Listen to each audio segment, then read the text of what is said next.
All right, so it's time for a bonus episode of Steelfur Speaks, second interview I've recorded this week. This time we have an amazing discussion about Dromai, from Mr. Dromai himself, that is Jamie Faulkner, as well as a dedicated illusionist fanboy in the form of Jake Arms, aka the regular raccoon on Discord, who I know many of you have spoken to. It's a really good interview. Delighted to bring this to you. Just a really great discussion, so I hope you enjoy it. It's a bit of a long one, but it's well worth listening to every bit of it. Hello, it's Steelfur Speaks. Hey, that's my thing, right? Hello and welcome to another bonus episode of Steelfur Speaks. I am, of course, Steelfur, aka Finbar, London-based flesh and blood content creator and player. I am here with Jamie of Top 8 UK Nationals, Top 8 Calling, Top 8 Battle-Hardened fame, and Jake, who is illusionist fan, a level 2 judge. Hello. One of the UK's one of two of the only level 2 judges in the UK, and long-time illusionist fan to the point that he has regularly sold all of his other cards, and maybe even bought them back again when he realised he needed to play them, but sold them, to not, play anything other than illusionist. How are we doing tonight, guys? Good. That was a interesting way of introducing us. Thank you. Hey, listen, I love the way yours was like, oh, all of these achievements, and mine was like, I mean, he likes it. It's nice. Well done. No, I know, but that's the kind of the humour we're going for here, and I know you appreciate it, Jake. I love it. I do love it. In all honesty, Jake, you are my favourite judge. That's good. It's my You're favourite. both my favourite My judges. favourite judge as well. Yeah. And to be fair, Jake, would you argue that part of your success with Illusionist is the fact that Jake and you are always brewing up crazy ideas, It's more I send crazy ideas his way, and he's like, that's shit for this reason. Yeah, but that And helps. then that helps. solidifies his understanding of the That deck. helps the creative process. There's definitely some part to it. Like, my very first game I ever watched was Jake playing Prism, and it looked completely degenerate. And then my very first game ever on Gem was against Jake, and it was completely degenerate. Okay. And I just fell in love with the idea. It was really cool. And every time one of us comes up with a stupid idea, we tell each other. And then the other... Well, actually, Jake is right. Jake tells me a stupid idea, and I tell him it's stupid, and he's stupid, and he should feel bad. I tell Jake a stupid idea, and he goes off and makes it even crazier. So... Yeah, pretty much. Sure, if it's a healthy relationship. I mean, that seems quite productive to me. I mean, you don't win, as much as you've won, Jamie, without testing out some really mad ideas for decks, right? I would say that I'm the consistency guy, and you're the let's play Red Hot in Dromai guy. Look, Red Hot's gonna have its day. You just. I remember the Red Hot in Dromai. That card did not work at all. No, it doesn't yet. Red Hot. That was. I played it twice, and I never once got that card off. It blocks 3. It does block 3. That is true, but so do all of the dragons. Yeah. One day, probably after the next set. One day after the next set, trust me. There we go. He's such a visionary. He's seeing sets ahead. We're getting draconic cards in Dynasty, probably. So maybe Red Hot will be the play, and I'll be playing Ember Phoenix Flame Form Fi or whatever, because combo is better than aggro. I don't.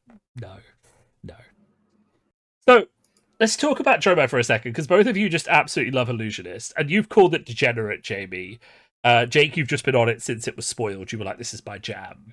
Even though Prism aesthetically wasn't your jam, I don't think. I don't care about the theme really. It's the idea of like incremental advantage in a game which doesn't allow you to carry resources between turns. So why not Runeblade then? Why Illusionist? Runeblade's kind of got the same idea, right? Like you can build up damage on one turn, carry it over to the next turn, and then apply it. But Runeblade, the modern Runeblade, doesn't really work that way. I mean, when I first started playing, you'll remember I played a lot of Viscerai and Blitz, because it was kind of like that, right? You'd set up this big turn, and then you'd go, Slogism, Arknight Ascendancy, and just blow them up with this crazy carried over damage. But modern Runeblade is nothing like that anymore. I mean, Revel in Runeblade is the antithesis of building up a board. It says, here, you get a load of stuff for not building a board up this turn, which is kind of a bit crazy. And as for you, Jamie, do you just think it's the most degenerate class in the game, or is there another reason? Advantage as well. Okay. I used to play discard tempo decks in other games, and even though it's completely opposite, it plays very similarly. You're playing for yourself. You're playing for the board. You're playing to just be so far ahead of your opponent in value. And it's quite similar. Although it plays completely opposite. It has the same kind of design and playstyle. This is definitely and it actually leads us to kind of what it was that I wanted to talk about, which was the idea of how do we evaluate the damage that you can take to give yourself that value in return, and how much does that sort of heal you in as a result. Kind of in how I like thinking about illusionist. I mean, that was kind of one of the cruxes of playing Fatigue Prism, was that every action you take, even it's playing a parable, is just thinking about your life total at the end of the game, right? How much life do I have? Is playing this aura getting me life, or is it losing me life, and do I just pitch it for footsteps instead? Like, there was lots of those little evaluations in the Fatigue deck. Yeah, massively. And now I would say that it was really obvious with Prism when to make that trade. Yeah. But it was less obvious about how much it healed you for. And I say healed because it literally, your opponent has to do things they would have instead done to you. Yeah. That sounds weird, but they have to take actions that they would have instead pointed towards you to deal with the board that you're dealing with, right? Yeah, with Prism. Let's make that idea just very clear for everyone who's watching. So when we talk about healing damage, we're talking about the fact that a Runeblade Rosetta attack coming into an aura is taking 4 damage away from your face and putting it into something that doesn't hurt you at all. Like, by playing an aura on the board, if your opponent attacks it, which we'll get into later, you have healed yourself 4 life points because they have to deal with this threat, right? So that's what we mean when we talk about healing damage in that regard. And you've also healed yourself the amount of damage that the aura has given you as the actual text of the card. Exactly. Well, and it's definitely an illusionist idea. It's not just Dromai and it's not just Prism. They both have this idea of building up the board and sacrificing your HP to do it. I think a lot of people with Dromai make the mistake of not realizing that's the same thing. And the only reason is, with Prism, it was really obvious when you had to do it because you had a hand of 4 cards that didn't block. Yes, so you were just like, okay, I'm just gonna play this 1 card that doesn't block, and then there's 1 card that blocks for 2, and they will heal me for 8, basically, or more, often more. Yeah. But with Dromai, every card blocks for 3. So the actual idea of when you should be doing it and how you should be doing it and why you should be doing it is lost, even though the effect is actually far more obvious, I think, and the health gain is also more pronounced as well. So with Dromai, you heal a lot more than Prism. You're far tankier than Prism, and it's not just because you have 3 blocks. So do we want to explore that a bit? So maybe let's talk about the card differences first. So we've just made this claim that in Dromai you heal a lot more because of your card. So explain to us how exactly that works with the card pool. Because in Prism it was fairly obvious, as you say, if a card doesn't block and you get it to block for 4, that's just a straight win. But in Dromai, the base block of every card is, I think, 3 for most cards. So how do we get a dragon to soak up more than 3 damage, right? For example. Well, the obvious one is if it has more than 3 health. Yeah. But it's also just about like relevant damage compared to like a relevant bit of damage will be something that has an on hit and does other effects with it.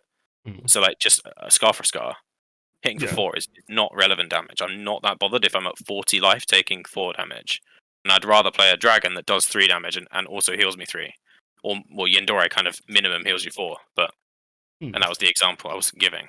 And that's mostly it. It's just that the dragons they are attack actions, so they're almost like your heralds in Prism that also function as the auras as well because your opponent has to kill them. So they heal you for the amount that the damage went in, and often they heal you for more than the actual HP's worth, especially with things like Chromium and stuff. Like, it's hard to actually just do 2 damage to a thing. It's normally a whole attack action is going into it to kill it. And the maths gets a bit funny when they start having it on hits with it. But just on its own, you're playing a card that deals 3 damage and heals you for 3. So it's a 0 for 6. And you've got to evaluate when a 0 for 6, or I guess Yendore is. I get that if we talk Chromie, it's a 0 for 5. Yeah, technically. And you've got to evaluate when a card blocking 3 is worth more than a card dealing 5 damage, essentially, in value. 5 value. And I think that's just the way that you need to think about it with illusionist is how much value your cards give you, and how long they can extend the game for. Because there will be a time that doesn't happen as well, where the health of your dragons is irrelevant to your health because your opponent will stop hitting them. So I think that's the things that we need to go over, as you said. Why don't we sort of start by, because I mean we know all the dragons, we know what they do. There's obviously, we've got. What am I trying to go with this? Let's start with the early game, right? Start with the early game. You're on 40 cards. You're drawing all these dragons. Assumedly, you're making Ash however you can, right? Locking, playing Oasis Respite, all those other ways the deck makes Ash. There's loads of them. At what point do you start to think this is damage I should take to play this dragon? Like straight away, or are there certain other indications you're looking to set up on the board, like say 3 Ash? Like, when does that trade start? Do you want to take this one, Jack? Yeah, so I think it really depends on the deck you're playing into, right? So I think one of the key differences between Prism and Dromai is that Dromai's attacks can be popped, right? Where the dragon attacks can be popped when you attack with them. So one of the nice things about Prism is if you take damage to set up an aura, it's always going to do offensive damage. It's always going to push offensive tempo until they choose to get rid of it, right? Whereas versus certain decks, Dromai's dragons won't push that same offensive tempo because they can pop them in a way that they can't with Prism auras. So because of that, there's then sort of like a distinction between when a dragon is going to be pushing offensive or defensive tempo and when a aura is going to be pushing offensive or defensive tempo.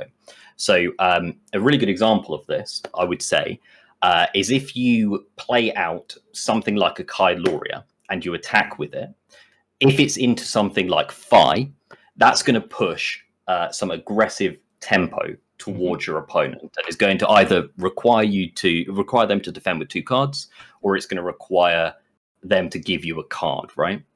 Whereas if you do that into something like Oldhim or Bravo, it's not going to give you the same offensive tempo, right? Whereas in both cases, the dragon gives you the same sort of defensive ability, right? In that if it's on the board and it survives, they're going to have to come and kill it, which is going to then effectively heal you for the damage which they put into the dragon rather than you. So I think really when you choose to play a dragon onto the board rather than say block an attack or do something else with that card kind of depends a little bit on the matchup that you're in. And also depends, and this is where Dromai is a little bit more complicated, I think, than Prism. Also depends on what you see the end game being. So if you're against Guardian, you can set up dragons and take damage in the early game, and you can have this board state built, and that board state is going to be relevant in the late game because you're going to get to a much later game. Whereas if you're against something like Phi, and you set up this board state, but you don't push any damage with it, or you just try and conserve the dragons and force them to attack it, it's not going to have the same relevance later on because you're going to be dead before you get to swing all of these dragons. So I think there's sort of 2 things which go on there. One is this a matchup where I can play dragons for the late game, or is this a matchup where I have to play dragons for now to try and see some tempo? And then the flip side of that is, well, if I play these dragons, is it actually going to push any sort of aggressive tempo onto my opponent, or is my opponent going to block it? And there's almost like 2 sort of opposing forces there. That makes sense. So I think it kind of depends on the matchup. For me versus Guardian, I'm slamming dragons down all the time. Like I'll take some damage to slam some dragons down. I'm happy to do it. I have no problem with it whatsoever. Whereas I'm the opposite, actually. So that's interesting. Okay, so I'll happily do it because I know those dragons are going to be relevant later on. There are certain dragons I won't play early doors. I call them late game dragons, where I will make sure I keep at least some of them around. So I'm talking like keeping a Mirror Guy around, keeping your Chromite around, that sort of thing. Whereas early game dragons, I'm happy to just slam them down and try and push tempo. So it kind of depends against. It kind of depends on who you're against for me. I just to clarify 2 points that you just made there. I do think there is an inherent value to having your dragons being popped in any matchup. Okay. 100%. There's the idea that your opponent has had to play cards that are essentially defense reactions, especially against Dromai. It's basically a defense reaction, and people seem to get confused when I say that. You're putting in a card that you don't intend to play to block damage with it. It's a defense reaction. So I see Viserais playing 15 poppers against me, and sometimes they just have a bad hand. They're like, "Oh, you're so lucky. I have a bad hand this turn." I'm like, "Yeah, but you put 15 defense reaction in your deck. Great." So that's and if you consider like every card has a value of 3 on average, then you're healing 3 for them doing that. It's great. But then some decks require higher hand states to function. Runeblades especially need the more cards they have in hand, the more exponential their damage is. So if they're popping you, their damage is considerably lower than losing just 3 normally. And then there's the idea that illusionist is just very much a jack of all trades and has the ability to be flexible around any matchups. So as with any illusionist, you just need to understand the matchup you're playing. You need to understand who's the beatdown and when's the beatdown relevant, and when do you need to be tempo, when do you need to gain value on the board. So it's always really important to understand the matchup. It's a bit like how Jake was just saying he likes to play dragons on the board a lot. I said, that's funny, I don't. There's a good reason for that. We're thinking about 2 different matchups. It's both Guardian, but 2 completely different ways that Guardians play against you. One is when they fatigue you, and then you don't want to play lots of dragons. You don't want to gum the board up. And one is when they tempo you, and then you want to play lots. And your job as the illusionist is to work out what their tempo is, and do something about that. And this is this is why we're doing this video, is to work out how much health do I have? What can I do with it? You know, how can I abuse my opponent for the amount of health I have? Dromai is probably the tankiest hero in the game, I think, at least that I've played. Definitely tankier than Oldhim. She is so hard to kill. So there's a lot of things we can use with that health pool. Yeah, I mean, every card blocking for 3 playing defense reactions and things like Sigil really well. Sigil, Tome, all of the cards that they have to kill. Yeah. Maybe sort of focusing on those 2 Guardian matchups is quite useful to illustrate this point, right? Because let's say you're facing against an aggro Oldhim or an aggro Guardian, Bravo or Oldhim, doesn't really matter. And they want to do things like play big attacks against you with a pummel in arsenal, and they want to slam that pummel against you and do horrible things that you really don't want to have happen. For them to do those things, they need to pay for those cards, right? Like those are things which require resources. Normally it's going to be a 3-4 card hand.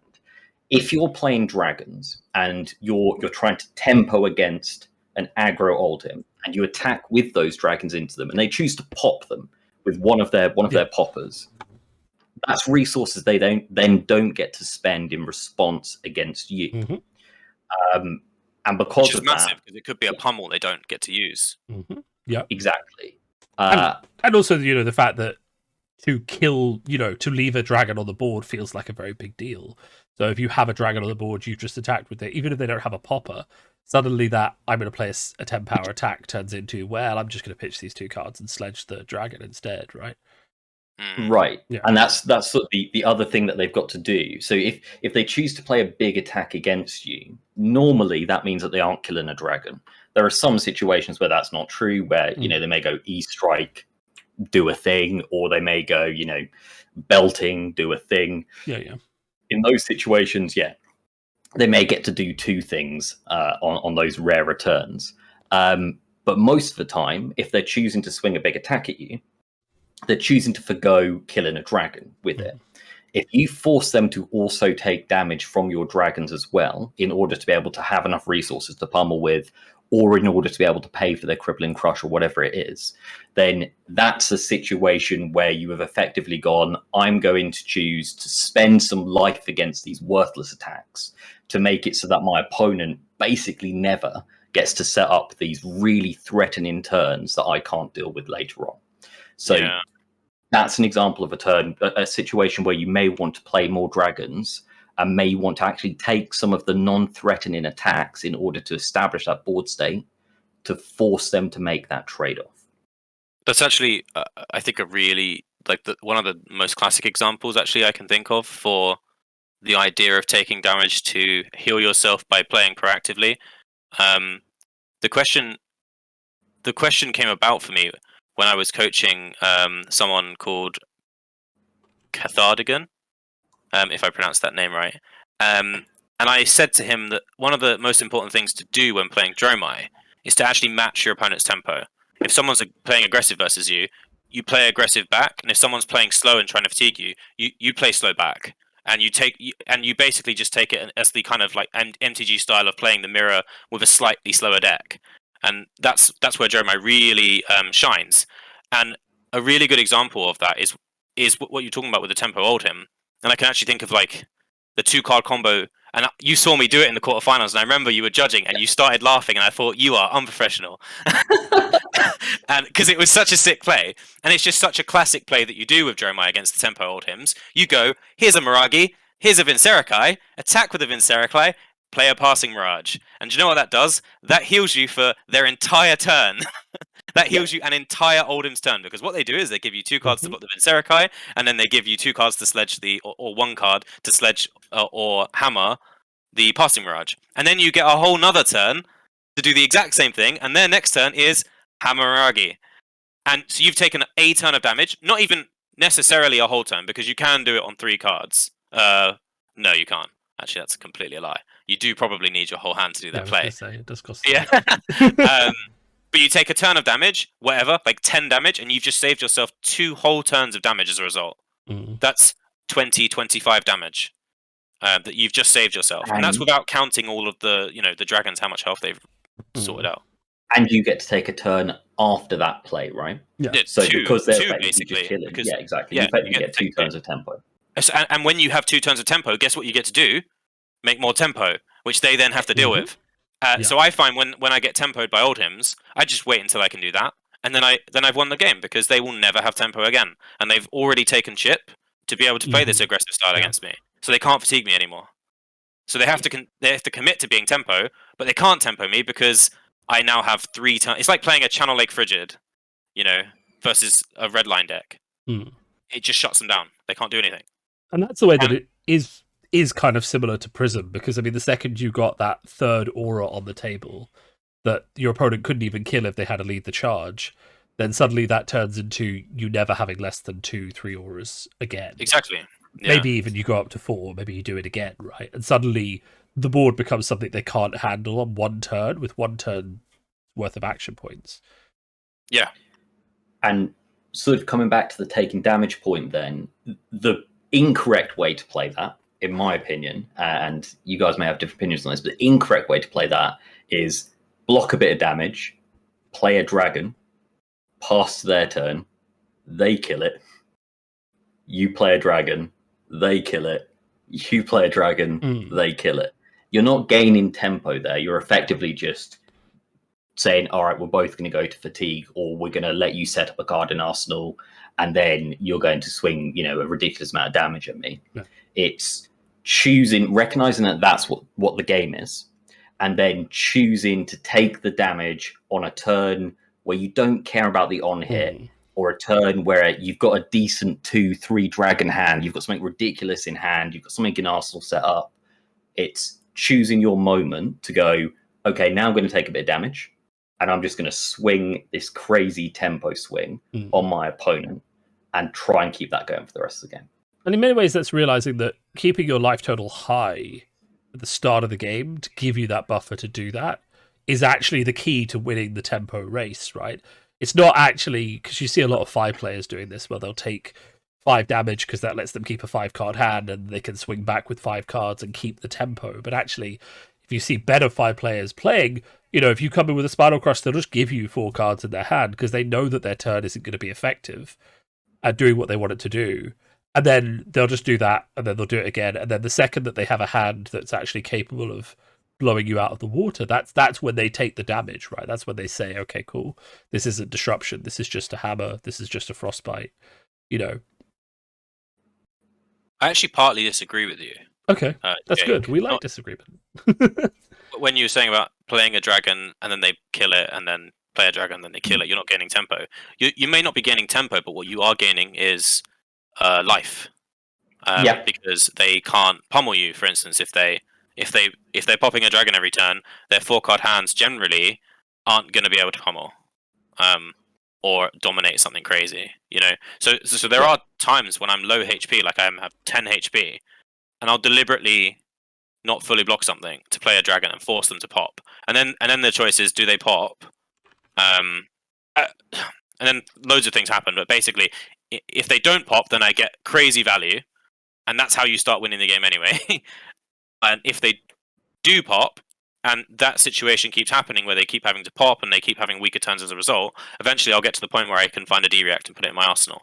And I'm buying time, not necessarily tempo. Mm. And that in itself, it will give me HP, because eventually the D-react will give me an extra 4 HP, basically. I actually agree. I think the buy-in time bit is the really key thing there, because you're effectively buying time to get the hand which you need to get the tempo to win the game in certain matchups. Depends on board state and situations and life totals and whatever else, right?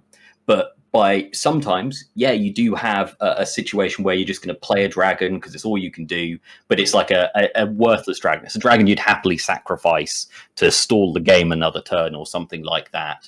Or it's your first mirror guy and you're happy to play it out with another dragon and, let them kill them both or whatever it is. There are times where you're happy to push the game later and effectively buy yourself time by forcing them to give up their turn as well, in order that you can get a better turn later in the game, right? So I think that buy-in time concept is really useful there, because it's kind of like, okay, I'm going to play this dragon out so that we both effectively skip our turns, so that I can then get to the next hand, which allows me to do something better or whatever it is. But I think the key point I'm making there is sort of, if you're doing that repeatedly and that's your entire game plan, and you think that your entire game plan in the aggro matchup is going to be, I'm going to do this and stall this game out until my gloves are infinity big, and then I'm going to swing 200 tokens on my gloves and just instantly win the game, it's just never going to happen, right? So I think it's recognizing what the state of the game is and whether or not buying that time is actually what you want to be doing at that point in time, and whether or not you're actually in a situation where time is on your side, or whether or not you're just helping them set up for like a pummeled crippling crush or something crazy. But yeah, it depends a little bit on the matchup and the situation that you're in, I think. Yeah, but I agree, actually.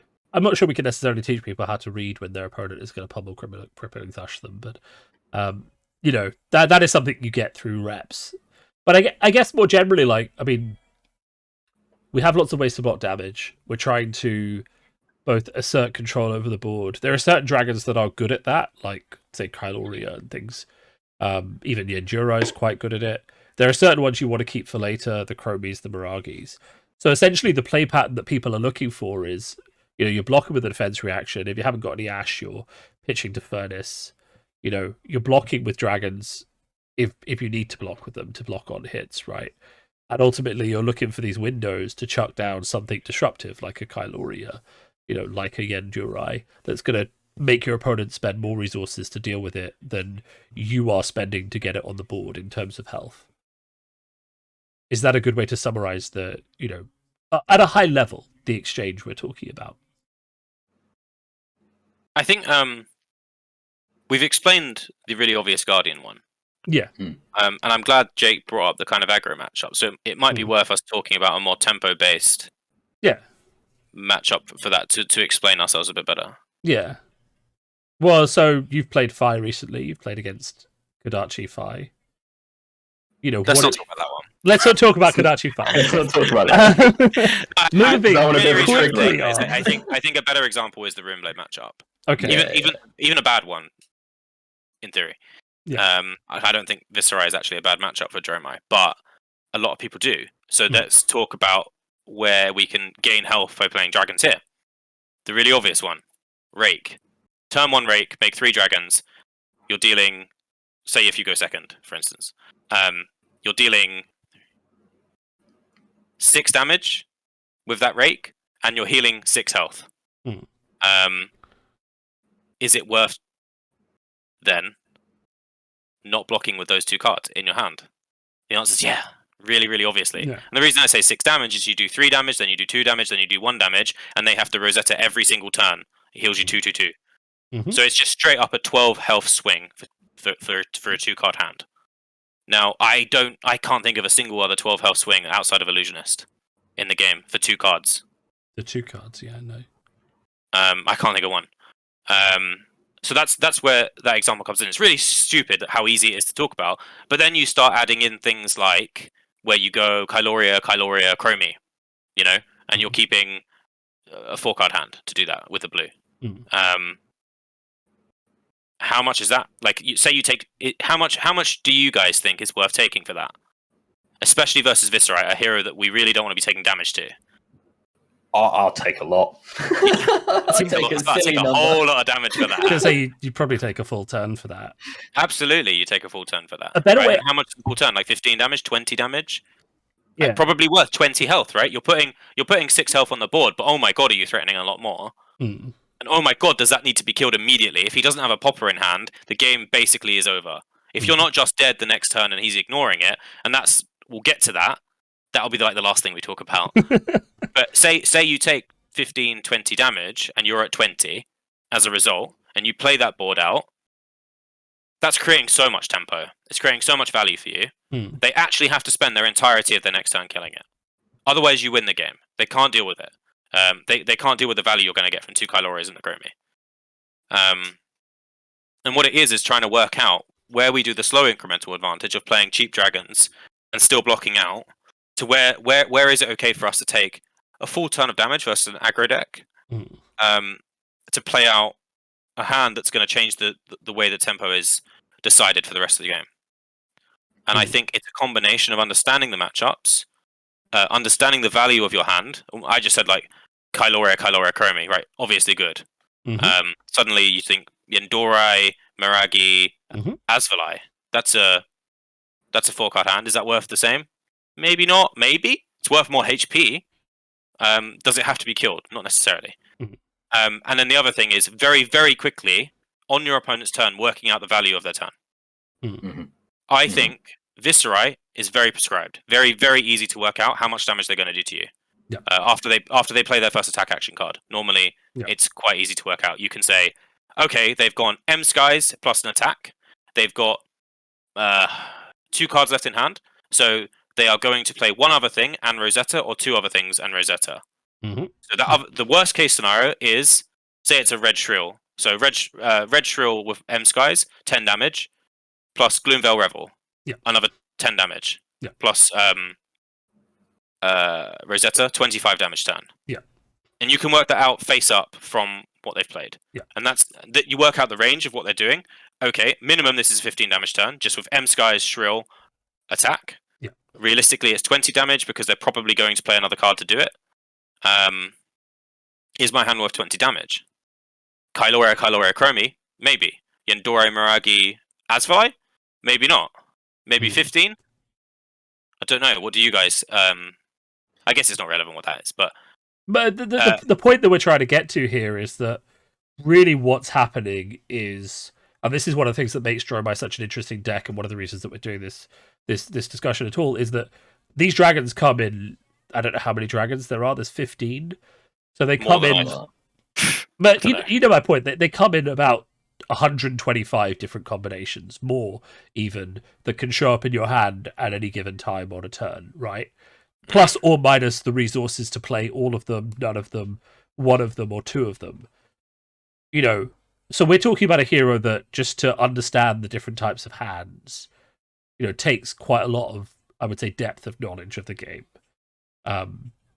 Yeah, you have to understand the value of your hand and the value of your opponent's hand as it's happening to effectively play Dromai. I think for me, Dromai became a lot easier to understand once I sort of looked at all of her cards through the lens of life swings, right? Okay. Yeah. So effectively, like, playing a dragon does 2 things at the same time. It's both damage to your opponent and it's also then healing you, right?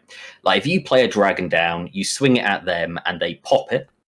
Effectively, what's happened there is you've traded however many resources you put into that for whatever card comes out of their hand, right? And so, not the greatest life swing, but you've got to factor in that they don't get to pitch or attack with that card, right? So there is a life swing to be calculated in there, right? And that will be more relevant against certain decks than others. You also have to factor in that if they're running those poppers, they're probably chuffing up their entire deck, and that's then going to have a life swing implication as well, in that you're not going to be taking as much damage as consistently, right? It's absolutely a factor. When you start seeing the different types of poppers, especially with things like Viscerai, they can run like 4 or 5 different types of poppers. The more you see, the more you can start evaluating what their damage thresholds can be. Their deck gets considerably worse the more poppers they have. Entirely. Yeah, especially if Viscerai only gets to play 30 attack actions. It's one of the reasons why them... Guardian is such an interesting matchup for illusionists in general, because while everyone else has to dilute their card pool, their blues, etc., to run 6 poppers, 6 powers, Guardian's just like, yeah, I've got these blue ones, I've got these, red ones, I can put in as many as I need. I mean, my ultimate deck at the weekend was running, 39 cards with 6 or more power, just because they were alright attacks, I guess, Yeah, I mean, this is. Like, you play it differently on the control matchups or the aggro one. Like looking at sort of like a tempo or like a more sort of mid-rangey tempo or aggro deck, something more like Viscerai. I personally think, I don't know what your view is on this, Jamie, but I personally think running poppers in that deck is a really weird life choice, given that Dromai works the way she does, right? I've been saying it the whole time that I've been playing Dromai. Everyone thinks I'm just trying to like game the system to get people to not play poppers against me. You've all heard people say it to me, like, Jimmy, you're just saying that because you want an easier game. No, like I said it to. I was coaching a Viscerai today, and I said the same thing. He was putting poppers in, and he was putting D-reacts into Dromai. I was like, why are you playing D-reacts? You're the aggressor. Illusionist wants it to go longer. The later it goes, the better it is for them. And deck like Viscerai is really good for sort of seeing why that's the case, right? Because if you put a popper in your deck and you pop a dragon, what you effectively do is stop yourself from taking that damage, and you essentially give up that card to kill that dragon, right? If you equally have an attack in your hand, which you can swing on your turn, and you need to deal with some important dragon, you can use that attack to deal with that dragon in exactly the same way. Especially if it's a 0 cost go again. Right? You're just dealing a damage to do the exact same thing, but you're trading whatever the damage of the dragon was for the 1 damage back to Dromai, which is actually a good trade for you a lot of the time. And the key thing there then is that your deck is more consistent, right? Because you're running actual attacks instead of poppers. So a lot of the time, I think people run way too many poppers versus Dromai, like baffling numbers of poppers versus Dromai. Personally, I'd rather have attacks, and it's like, yeah, okay, it means that sometimes you're going to have to block out a Kylori or something, right? You might have to chuck a piece of armor and a card. Just not. It's a control or not, yeah. Yeah, it doesn't matter that much. And then you get to swing back and kill it. So, like, if it's a really key important dragon that needs to be killed, you can kill it with an attack and take some damage for that. And what you're effectively doing there is trading off some of your health total to be able to kill that dragon, because you're going to take the hit from the dragon that you would have popped, right? And every subsequent dragon if you've let them set up a board state, which is then like a complicating factor, which, good luck, Viscerai players. I was going to say, there are interesting nuances to this, right? I mean, there are dragons that are harder to kill with 1 attack, the Necreas, the Endurais. There are these dragons that just create a massive wall, which it is more efficient to pop. And there is also the factor that popping the dragon does stop the turn. So if we're talking about a board with multiple Ash Wings, a big dragon, popping that dragon does have a huge effect on the Dromai player's turn, and potentially does save you more damage. So, if you've let them build that board state, I guess you're already in a bit of trouble. But, you can play 2 or 3 dragons on 1 turn. But then we're still getting back to our topic of the Dromai player gaining life, and that's without the game even having been played, because the whatever they're playing against has decided to make their deck considerably worse just to be able to slow down the Dromai's damage. Yeah. So their deck efficiency is lower, that they do less damage as a result, and the Dromai's winning because they're on more health. Yeah. It doesn't look like it, and it's hard to evaluate, But that's our job as the illusionist player. We need to evaluate these things. We need to work out how much extra health do we gain because of the amount of poppers our opponent's playing. How much okay, so every single turn I play against an aggro deck, well, every turn basically, if you can have the mental brain tax to do it, you should look at your hand and you should evaluate what is my 4-card hand if I get to play it. It's obvious it's the 4-card in your hand. What is my 3-card hand if I get to play it? What is my 2? What is my 1? What happens if I play 0? Right? And then once you've evaluated the value of those 1, 2, 3, 4-card hands, you need to actually assign a value to what they're worth. What could my opponent do that would make me lose a card here, and then another card, and then another card, and another one? And that's what we're talking about when we're talking about gaining life. You quickly find when you start doing those calculations that you're willing to take a lot more damage than what your turn is worth, and feel good about it in response. Just taking damage, just feeling good about it. It's fine. Yeah. Well, you love dragons out for a 3-card hand is worth 15 damage any day. Depending on if you're at 40 life, obviously. If you're at 10 life, then no. And you've got to remember as well, you're running healing effects in your deck as well, right? Yeah. And those healing effects are going to potentially give you extra life, depending on the matchup, depending on the deck you're playing against.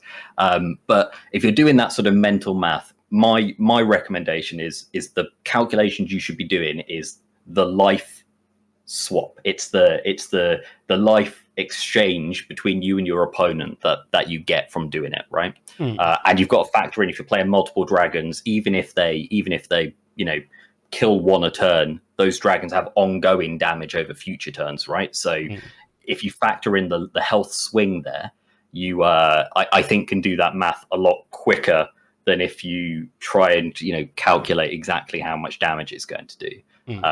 It's for everyone to work out the easiest way for them. Yeah, of I course. think one example that I've been giving to people when they ask me about tome is I say, okay, here's a bad tome turn, the worst, and realistically you probably wouldn't even bother doing it a lot of the time. But here's a bad one. You have a 4-card hand, tome in arsenal, all 4 reds. One of them's Asvalai, one of them's Necria, right? 2 reds. You go pitch for Mage Master Boots, pitch a red to play tome, play Asvalai, Furnace for 3 resources, Necria. Attack. Now, it doesn't sound very good, right? Without doing the maths, do you know how much of a life swing that is? 21. It's a lot. 21. Yeah. 21 for a 4-card hand and a tome. Because you go heal 4, you deal 10 damage, and you put 6. You put 9 health on the board. So that's right? Yeah, you're not doing 10. It's about 7 damage, 15, and you gain 4, 19. If they take the hit, not 21, it's 19. It must be more. Yeah. But yeah, if they have to deal with the board, that's how much of a health swing that is, because you're putting 9 health on the board, 8 health on the board if the Necria hits. You're healing 4, and you still get an arsenal. This is, you're still getting an arsenal, which in itself has inherent value. Yeah, might be a D-react. That's another 4 health, and that's a bad tome turn. There's really good ones you can do. You get quite easily over 30 health swings when you do it. And that's purely just based on how much damage am I dealing, how much have I healed, how much damage am I putting, how much health am I putting on the board additionally that needs to be dealt with. And I think that's important to say that needs to be dealt with, because sometimes. Well, I think just looking at the time, we probably should move to that discussion. Sure. Because I think people have a lot to work with, and we don't want to give them all the answers. They can think about what you've said. But moving on to that discussion then of, we're in a situation where we're playing dragons and my opponent just doesn't give a damn, right? Now, I remember in Prism, I think we worked out that 15 life was the point where a lot of decks would just pivot to just start killing you instead of killing your auras. And it depended on the matchup, but a lot of Stavro players and things like that would just start smacking you once you got below 15, because they'd be like, well, I can kill you now. But where do we think this starts to become apparent in Dromai? So I actually don't think we should be thinking about it that way around. I think we should be thinking about, when is it not going to kill us? Okay. We don't make the choice. The opponent makes the choice, and our job is to not die to it. So how do we play around that decision being made? We have to get value off of our board somehow, right? That's the way we win the game. So what we've got to work out is how much damage can we present back using the board that they have decided to ignore, while still not dying.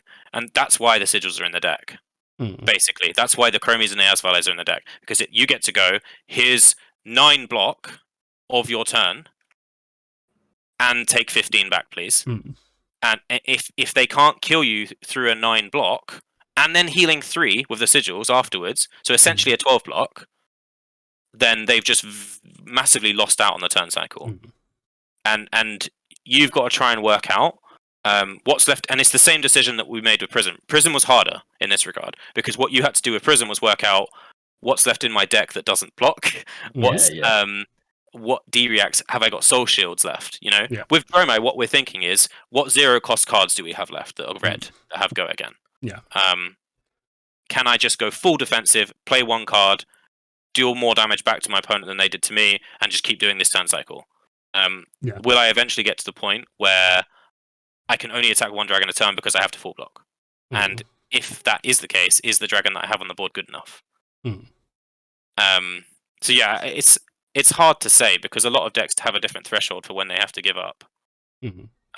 Fi, maybe 30 life is when they give up. Who knows? You know. I mean, Fi is a bit of a rough matchup anyway, I find, but it is. Yeah, I think partly because of that reason, because they can be so explosive in damage that the number is quite high, right? So sometimes and they also don't have to commit to doing it. They can swap back and be kind of happy. Yeah, because the card draw from the mask is so powerful that it drives their aggro engine anyway. Right? Yeah, most decks have to make a decision against Dromai, and it's a bit like drafting Uprising, right? You have to commit. You have to pick your lane and commit. And against Illusionist, you very much have to pick your lane and commit. If you're going for the value plan, you have to deal with the board over and over and over and over and over again. And if you ever let it go, you've lost the game. If you're going for health, you have to take the Illusionist cards, the Illusionist player's hand away from them every single turn. And if you ever let them have a card in the hand, you've lost the game, because they just get to swing back too much. And our job as the Dromai is to A, match the tempo, and B, force them to swap away from what they're trying to do. Because we've matched the tempo well enough, and we're winning the game because of that, they now have to change their game plan, and that's when they lose. I mean, that's really what it comes down to, doesn't it? If I'm putting 15 damage into you, you could only say, I'll take that damage to do, to threaten lethal to you so many times. Yeah. And you ultimately can't keep doing it, because the chip just goes through every single time. Yeah. And I mean, we're not even talking about how absurd the value from a card is that gets to hit every turn. Yeah. I mean, people suddenly we're talking about Yendore that's like, a 10, like a 1 for 10. Yeah. Essentially, because it's dealing 3, healing 4. No, what? 1 for 7 then. Yeah, 1 for 7. But then it becomes a 1 for 10, a 1 for 13, a 1 for 16. It does. At what point is that okay? It's not. It's not okay at any point. But I guess Prism had 1 for 7s. We can't complain too much. I mean, I had trusty auras that had dealt 10 or 15 damage by the end of the game. Yeah, I mean, I once had a Shimmers get to 10 counters. That's a beautiful thing, right? It's a very beautiful thing. As well, believe it or not. There's also the element of like greed, right? So sometimes players make the wrong call about when to go for your face, and they get a little greedy. And in Prism, like if you've ever played Prism, you know full well there's that moment where you're safe, right? You just know you're safe. You're on 3 life, but you're fine. Yeah, and this opponent goes, "This is it. This is it. I'm racing now. That's what I've got to do," and you know that they've missed it, right? Like they've over-egged their position. You know what you've got left in deck. You know how much you could potentially block on the next turn, and you know they've greeded it, and then you end up winning the game. Same thing is true. It's funny you say that. I was going to say the exact reverse. Okay. As the Dromai player. Okay, because my second sentence was going to be, as Dromai, it's even more pronounced. No, I was saying as the Dromai player, you can be greedy. As the Prism player, you can be greedy. You can misevaluate the value of your opponent's turn, take too much damage, and then they just go, "You've taken too much damage. I don't care about this value you're accruing. I'm just going to kill you now." Oh yeah, of course that's true as well. Yeah. Of course, greed can go the other way as well. Of course it can. Well, what I'm saying is, there's this thing like Dromai has got so much tank to her that you can miscalculate, right? You can be like, oh, I absolutely can push 15 damage this turn, and they have to deal with it, and there's no way they can push back on me. Oh, let's go. This is my moment. And then they're just like, they've got a fridge, they've got flipping 6 defense reacts in the deck, plus whatever instance they've got. Yeah, exactly. And then they've got heals. Maybe that's a tome in their arsenal. Who flipping knows what's about to happen, right? But it's so much easier to misevaluate, in my opinion, for Dromai. And because of that, you can sometimes end up like really punishing greed. I mean, in some ways, it is basic math. I mean, when they have, 5 auras on the board, you knew that was 5 damage. It became very easy when you played against Prism enough to work out that calculation of they're swinging back for 5 next turn. They might play an Ode if I leave them with 3 cards, but I'm not going to leave them with 3 cards, right? So, you're just going through, and sometimes they just have cards that don't block and you can get that extra damage in. Whereas with Dromai, I mean, I don't know how good you are with maths, but, adding up all the dragons pretty quickly, figuring out exactly how much damage they can deal to you, it's just a different kind of math. Something I've always said about Dromai is that she's really hard to play, but she's the hardest hero in the game by far to play against. Because there's so much going on. And you actually have to have played Dromai to know the kind of pace that she can play at, and when she can play it, and why. This is why I played Dromai at Nats and not the PT. That was a slightly different reason, but you just get so many free wins of Dromai. If you know what you're doing, 9 times out of 10, you go against someone that just hasn't played against someone that knows what they're doing with Dromai, and you just get a free win. It's so funny. It's not like the Kano fringe factor or the Dorinthia fringe factor or the Katsu, where people just maybe they aren't sure about how to block. Dromai is just really hard to play against.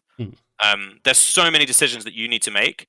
And she just gives you so many decisions to make. Do I kill this dragon? Do I pop this dragon? Do I play poppers? Do I go face? Can I win a race? That's a big question. The answer is no. Almost certainly not. You can't win a race, because turns out an attack action that gets to hit every turn beats your aggro deck. So here's just a question for you. So one of the things that we do is quite effective is to talk about how many reps it takes to play a deck to a reasonable skill level, right? Same way in League, you talk about how many games it takes to, switch to a new main or something like that. We have people saying that something like Phi, just straight aggro Phi, is like a 20 rep deck. George said that his Phi, because it was Kodachi's E-Strikes, that has a few more interesting angles, was like a 40 rep deck.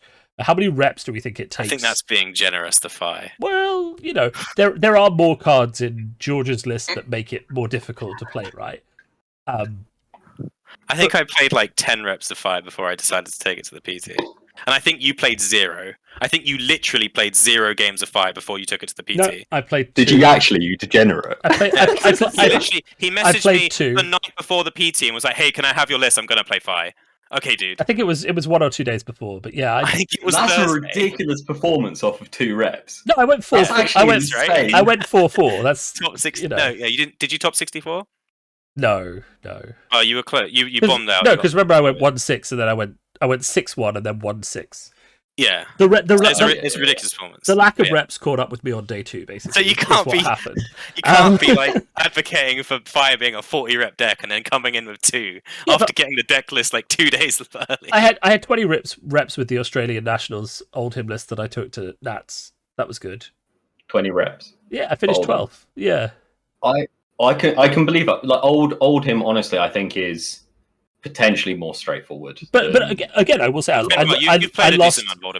games due you played a lot of them. Yeah. I lost games due to lack of matchup reps, right? Again, so there's matchup reps, but there's just like generic reps to not make mistakes with the core elements of the deck. That's kind of what we're thinking about here. When it comes to Dromai, let me put something in perspective. I have a friend, Lou Bosch. He's a very good player. I think we've all met him. Yeah. He wasn't qualified to PT1, and I kept asking, can this guy join our testing group? Because he's very good, and he will own us all. And they didn't let him, and then one day we needed one person to run a tournament, and he came second. Yeah. So he's a good player. He played maybe 200 games of Dromai. He's played a lot of Dromai. And at the Nationals, he took my exact list. I think he was the only person other than Jake. Jake had my exact list. So it was just you two that had it. every round he'd come up to me and be like, "I'm against this now. Can you tell me what to do, please?" With 200 reps in, he just, Dromai just requires a lot. You just need to be a bit insane. I think he just hasn't thought it through because he had an easy out. I mean, I think we're not. I don't think the conclusion from this is that Dromai is a 200 rep deck. I do. I think 200 reps is bare minimum. Okay. Yeah, I don't know about what you think, Jake. I don't think I'd put the bar that high, but yeah. I don't have anywhere near the reps Jamie has, and I think it shows, right? Like if you watch the two of us play, I think it clearly shows. And beyond the fact that Jamie spent shit tons more time on this game than I have, and is therefore just better at the game anyway. But in terms of like the actual play, that's it. But how much of that is just due to the fact the deck wasn't solved for a very long time, and arguably still isn't in certain regards, maybe. Okay, so there was a little bit of that. I mean, as you know, I played Red Hot; it was really good. But there's a little bit of sort of deck building. But there's also a way to play Dromai that wasn't immediately obvious. Like, first of all, people aren't playing it in a sacrificial way, right? Like they're not willing to spend health to achieve tempo. And I think that's just like a first hurdle that takes a ridiculous number of games. Yeah, it takes a ridiculous number of games to just even realize that, right? Like people actually aren't. And then you've got people who are like going, oh, you know what? Junebreaker Senpai is a 1-for-5 go again. It's amazing, blah blah blah. You can run footsteps with it, and then that way, if it pops, you can carry on. And I said that after about 100 reps or something. I was saying that to Jamie. Oh, it was making me go mental. And the real goat is we're not getting into that. We're not. I know you guys want to bait me. No, but the real goat is that footsteps cost £100, but Mage Master boots cost 50p. Oh. Right. This is the real thing, right? But there's like a level of understanding that red billowing, for example, is 1 for 6. It's like a 1 for 6. Well, 1 for 5, yeah. Well, 1 for 5 plus, depending on how much damage the Ashwing absorbs, right? Yeah. But it's a 1 for 5 over 2 sources, with 3 of it being not poppable as well, which is why it's just... Yeah, and then you don't have to run the footsteps. And like there's a whole level of like complexity to the deck that requires a ridiculous amount of playtime just to even work out. And then, once you've got the deck sorted, then you've got to start to work out things like combos and finishers and ways that you're going to deal with certain matchups and certain cards you've got to stack together. That's all we're really concerned about, right? So the deck building is one thing. Obviously, that takes a lot of time, but you can steal that work off other people, right? Sure. It's very important. See, I actually disagree. Whoa. He disagreed so hard he shook the camera. No, but there are very good lists around there that are tuned, right? Oh, thank you. And you might want to take and change 5 or 6 cards depending on the meta you're going into, right? But that doesn't mean the core list is not tuned, right? Now, if you take that core list, it's going to take you a certain number of games to just not make mistakes with that core of cards, right? No, now, my argument for any deck in Fab is that 50 is the upper limit, right? If after 50 reps of a deck you are still making mistakes with core cards, then you're probably a bad player and the deck is fine, right? No. Nah. Okay, no. All right, let's just put it in perspective. My point I'm trying to make here is that I was one of the people that at the start solved Dromai in some regard, right? I made it competitively viable. And I think my process of going about solving it was the reason that I am able to play it at least somewhat well.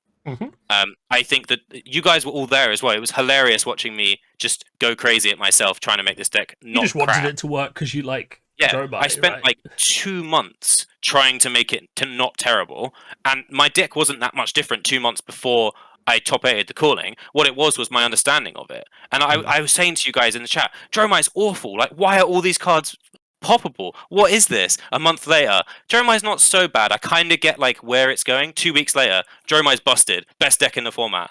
2 weeks later, top 8 the calling. This is the process of trying to work out why she's not terrible was the reason that I understood the lines, because I just spent so much time driving myself crazy.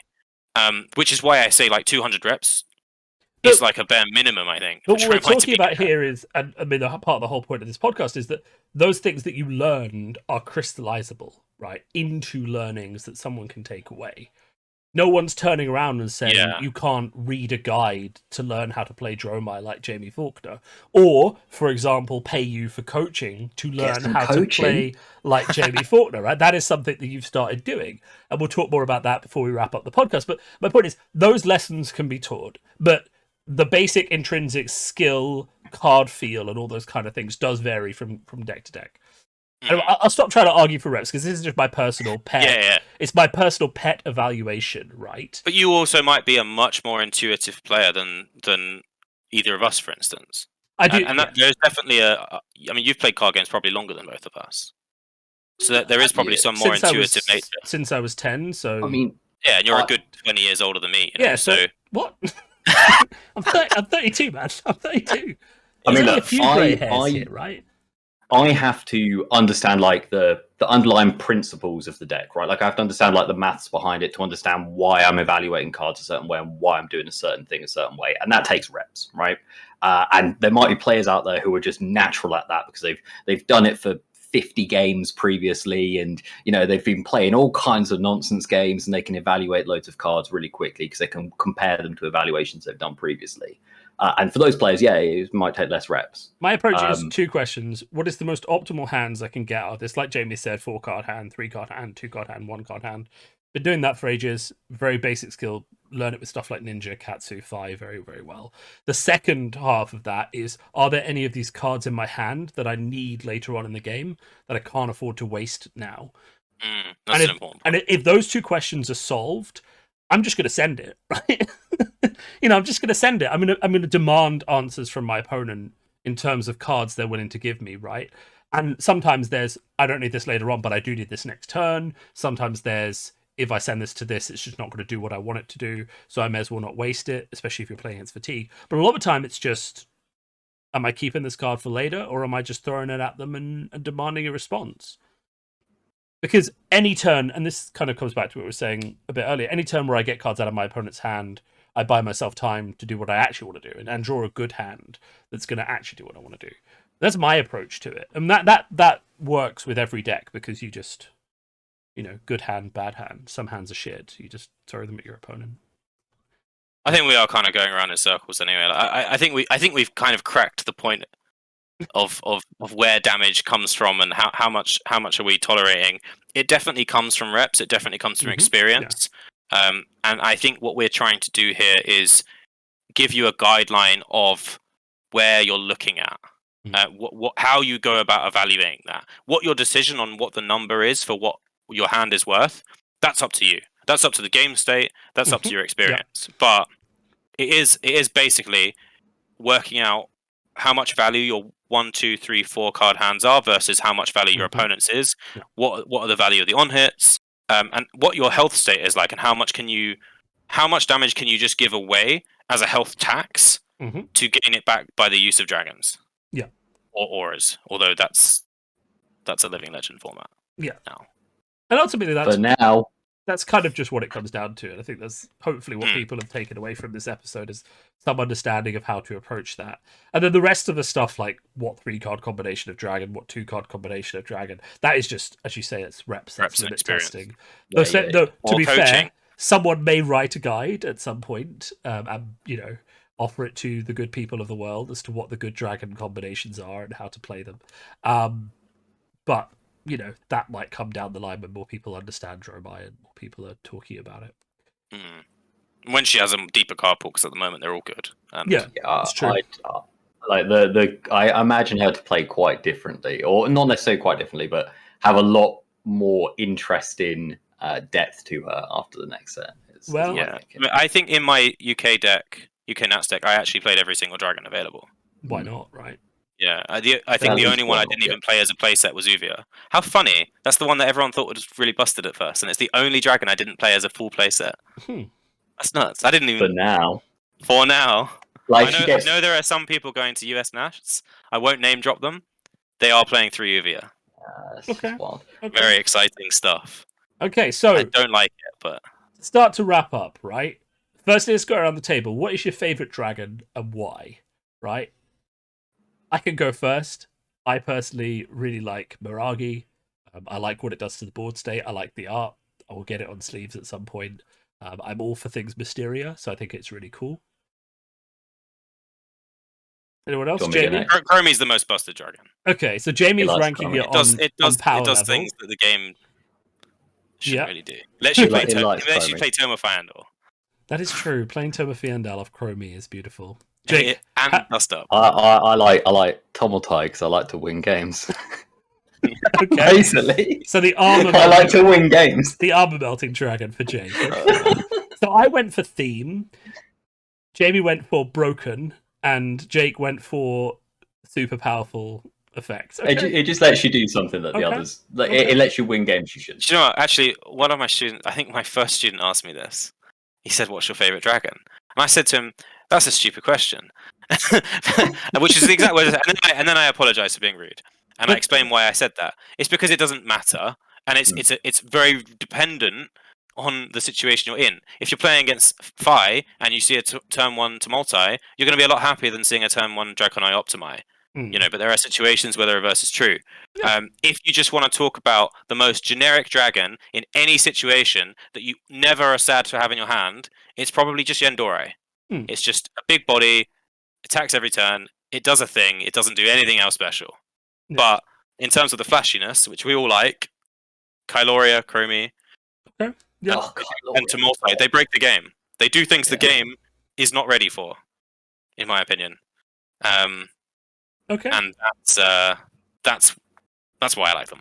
Well, that's why I have Dromai. That's our justification for our favorite dragons. Obviously, if you disagree with which dragon is the best, the most favorite, for whatever reason, like theme, lore, art, power level, please, you can drop that in the comments. I'm sure one of us will be jumping in to disagree with you very loudly. It won't be me, but it might be Jamie. What else? Will be. My spoiler for the Dynasty set is set for the 2nd of November. I don't know what class it is. I have no tidbits to give you, but it exists and it will be awesome. So you can tune in to a live reveal. Other things to note.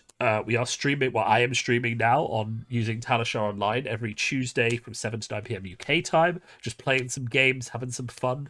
You can come and join. Jamie has taken up coaching for his sins. People have decided that he is very, very good at playing the game. I don't know what gave them that idea. And he has decided that he can start selling that expertise to other people. How's that going so far, Jamie? I think you've coached 2 or 3 people. More. The interest is really high. Okay. It actually started as a Twitter request from someone,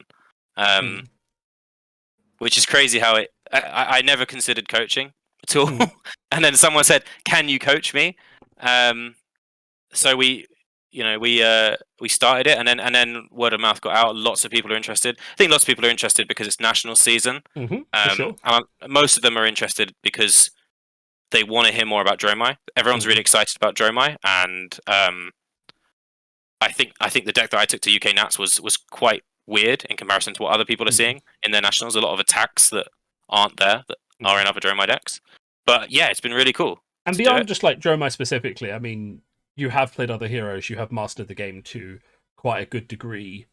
I have done coaching sessions in other about other heroes, about deck building, about preparation. I spent an hour last night talking about limited. Just got the good news the other day that I am the rank 1 ELO limited player, so that was awesome. And then someone promptly sort of wanted to talk about that. I mean, your current record in professional limited is 27-3 or something. 24, I think. Yeah, 24 wins, 3 losses. Yeah, all 3 losses were the Fire Mirror. Funnily enough, how fun is that? There you go. So 24-3 is a pretty impressive win rate, by the way. So yeah, you might know a thing or two about Uprising Limited as well. I just got off the phone with someone doing a Viserai. We were coaching for Viserai deck building and sideboard plans. So we just sat there. He had a deck. We discussed the deck, and we spent an hour and a half going over his sideboard plans and the matchups. A matchup guide for each one. It's really useful. And a lot of the time, I find that I'm the sort of guy that will tell you a truth as it is, right?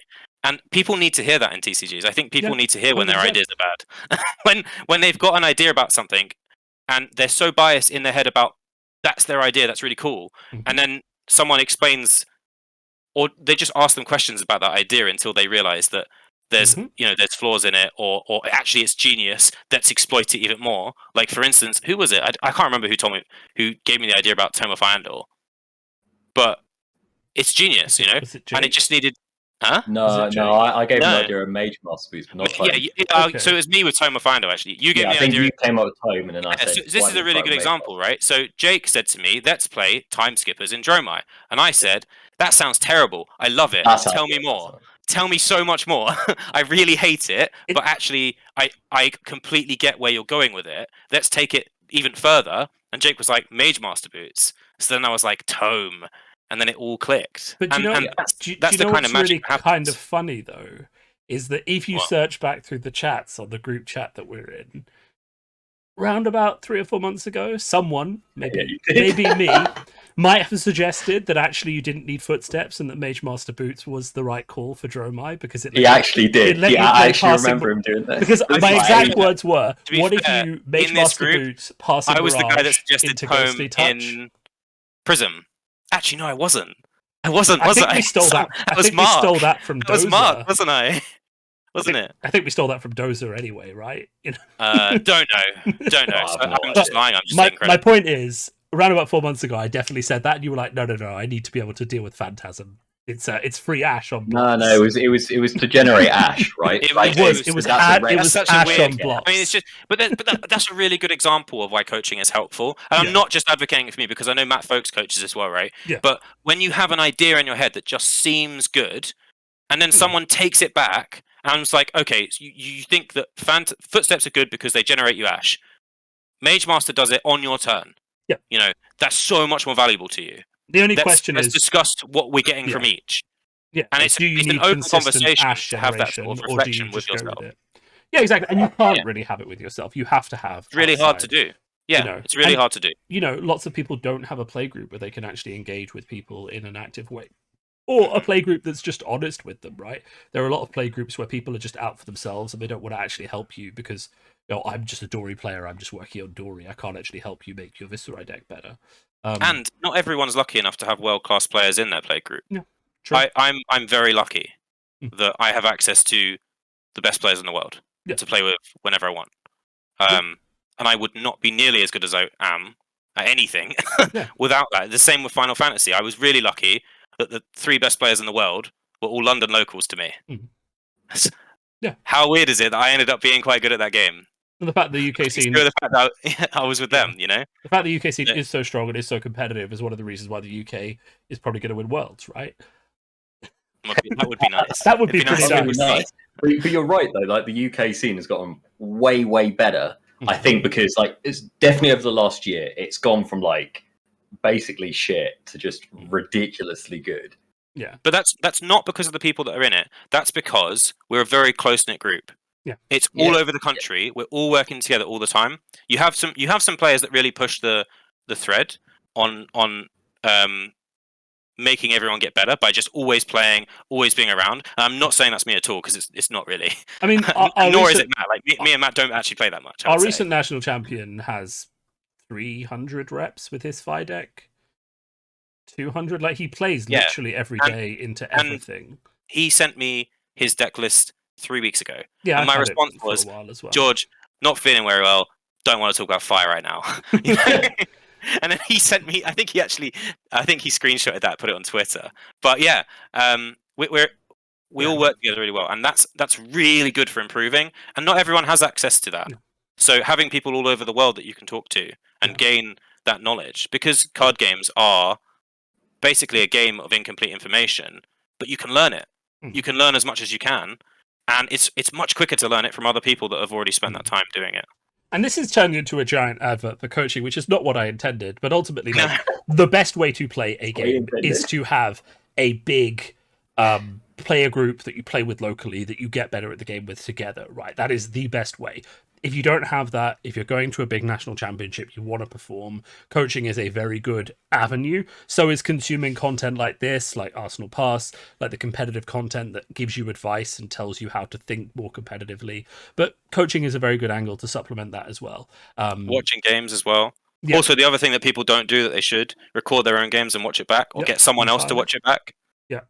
That's something I keep asking people to do to me. Record a game, send it to me, and I will rip you to pieces for it. Well, Just like I would rip myself to pieces. Everyone hates watching themselves play. Just like this is the next level of coaching. Something that League of Legends coaches do quite well is that they get people to send them recorded games and they just tear them to pieces. Yeah. And it's an hour, and it's actually cheaper than a 1-to-1 session because you don't have to build up to thing. But I don't know if Fab is quite there, but it's just an idea. I mean, with Talishar, I think it could be soon, and I think it's probably one of the most useful forms of coaching that we can do. It's something that I actually consider taking on board because I did some brief amounts of coaching, but I only coached 2 or 3 people, and one of them was just obsessed with Pummel Katsu, and you know who you are, and we're not talking about Pummel Katsu again. But I mean, the guy's an all right player. He was just like, I need to play Pummel in Katsu, and I'm just like, no, you don't. It's a there's a guy on Talishar that goes around playing 6 Pummels on Dory, and you know who you are. I don't, but one day I will find you. The anonymous look. Player 2 has a lot of things to answer for, right? He was an absolute dick to me last week, right? He was insulting me out of the place, and it was just crazy. The Dory player with Pummels? No, just player 2 in general. That guy. Your opponent's always player 2, right? The guy's just a dick, okay. right? Especially when they don't log in. Log into Talishar, so I know who I'm playing against. Yeah, right. I'm one of those people. I'll be honest. Anyway, we've derailed. We have derailed. Summary of the episode. Dromai good. Play more Dromai. More dragons are coming. Play actively. Think about health totals and life swings. Subscribe to my podcast because it's really good. Tell your friends how great this was. And if you really want to know how to play Dromai, you need to talk to this guy here because he knows all the secrets and he can probably help you get better for a reasonable amount of money. Yeah, I do. That's right. Yeah. It's funny because I'm seeing him point at you too. No, I definitely. That's funny. The camera is reversed. I know exactly who I pointed to. Thank you very much. Though when Jake opens his Dromai coaching business, I will not know who to recommend people to. See, what's going to happen is that people are going to pay Jake to hear about Red Hot, and then I'm going to have to pay them to make them hear about Red Hot. Yeah. I'll make a bet with you. I actually make a bet with you. 1 beer, no, 2 beers, 2 beers after the next set. Red Hot is better. Sure. That seems like a fair bet. Okay, sold. The internet has witnessed this. Double or nothing with my world's winnings. No. Fuck no. What? You have to pay me. No, that's a terrible thing. I'm confident. I did say I would give you 5% of what I won at the Pro Tour after I went 6-1 on day 1. But that was because you gave me I forgot about that. That was because you gave me a cracked deck and I needed to win. And then we went in the same pod and I had to derail that. I don't even think you beat me in that pod. We didn't play. No, you beat yourself. I just lost because Uprising's crazy. Anyway. Poor Finbar's wrapped this up about 5 times now. Right. I hope you've enjoyed listening to this. It's been a bit different things we usually do for the channel. 2 interviews in 1 week. It's a bit crazy, but this was a really good one. So thank you for listening, and I will see all of you very, very soon.